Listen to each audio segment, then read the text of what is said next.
കമൽ സംവിധാനം ചെയ്ത് നമ്മൾ എന്ന ചിത്രത്തിലൂടെ തന്റെ സിനിമാ കരിയർ ആരംഭിച്ച നടനാണ് സിദ്ധാർത്ഥ് ഭരതൻ. പിന്നീട് നിരവധി സിനിമകളിൽ ചെറുതും വലുതുമായ കഥാപാത്രങ്ങളെ അവതരിപ്പിക്കാൻ അദ്ദേഹത്തിന് സാധിച്ചിരുന്നു. ഇന്ന് മലയാളത്തിലെ തിരക്കുള്ള നടന്മാരിൽ ഒരാളാണ് അദ്ദേഹം.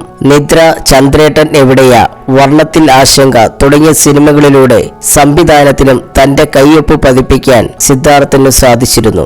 എന്നാൽ താൻ ആദ്യമായി സംവിധാനം ചെയ്യാൻ തീരുമാനിച്ചത് ഭാർഗവി നിലയത്തിന്റെ റീമേക്ക് ആയിരുന്നുവെന്നും മലയാള സിനിമയിലെ ടെക്നീഷ്യൻസിന്റെ അസോസിയേഷനായി മാറ്റയ്ക്ക് വേണ്ടിയായിരുന്നു ആ സിനിമ പ്ലാൻ ചെയ്തതുവെന്നും സിദ്ധാർത്ഥ് ഭരതൻ പറയുന്നു. സംവിധായകൻ പ്രിയദർശനായിരുന്നു തന്നോട് സിനിമ ചെയ്യാൻ പറഞ്ഞത് എന്നും സ്ക്രിപ്റ്റ് വർക്ക് കഴിഞ്ഞ് താൻ മോഹൻലാലിനോട് കഥ പറഞ്ഞുവെന്നും സിദ്ധാർത്ഥ് ഭരതൻ പറയുന്നു.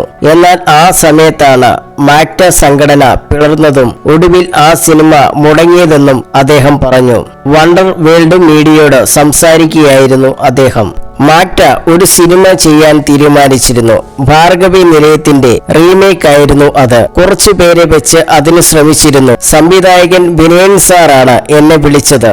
അതിനു മുമ്പേ പ്രിയൻ സാറ് എന്നോട് പറയുന്നത്, ഇങ്ങനെ ഒരു പരിപാടി നടക്കുന്നുണ്ട്, ആദ്യത്തെ സിനിമയായി നീ അത് ചെയ്യണമെന്ന്. ഒരു ലവ് സ്റ്റോറിയാണ്, നിനക്കത് ചെയ്യാൻ പറ്റുമെന്ന് അദ്ദേഹം പറഞ്ഞു. സംവിധായകൻ സിദ്ദിഖ് സാർ ആയിരുന്നു എന്റെ കൂടെ സ്ക്രിപ്റ്റ് അസോസിയേറ്റ് ചെയ്യാൻ ഉണ്ടായിരുന്നത്. അന്ന് അദ്ദേഹം ചെന്നൈയിൽ ഒരു സിനിമ സംവിധാനം ചെയ്തുകൊണ്ടിരിക്കുകയായിരുന്നു. അങ്ങനെ ചെന്നൈയിൽ ഒരു 1.5 മാസത്തോളം നിന്ന് അതിനുവേണ്ടി വർക്ക് ചെയ്തു. അവിടെ നിന്ന് വിനയൻ സാറിനോടൊക്കെ പറഞ്ഞു.